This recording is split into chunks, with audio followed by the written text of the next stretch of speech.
কিশোরগঞ্জ শহরের খরমপট্টির জোড়াপুকুর এলাকার দুটি পুকুর ভরাট করে নির্মিত হচ্ছে বহুতল ভবন। কয়েক মাস আগে ভরাট করা হয় খরমপট্টি এলাকার আরেকটি পুকুর। একসময় পৌরসভার 18টি সহ কিশোরগঞ্জ শহরে পুকুর ছিল শতাধিক, কিন্তু এক যুগের ব্যবধানে 50টির বেশি পুকুর ভরাট করে নির্মাণ করা হয় স্থাপনা।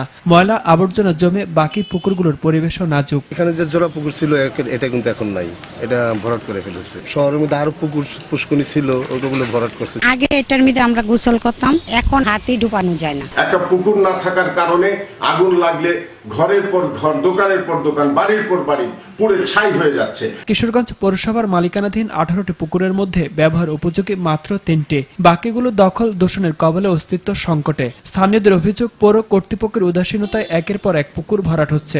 স্কুলের বাচ্চারা নাকে ধরে একটা সবসময় চলাচল করে, আবার মশা মাছির লিগা বাসা বাড়ি বন যায় না। এখন পানি অনেকটা দূষিত হয়ে গেছে। পৌরসভা থেকে তেমন একটা নজরদারি করা হচ্ছে না। পৌরসভার কোনো একটা গাড়ি আপনার একটা ছড়াক ময়লা এই জায়গার থেকে নেয় না।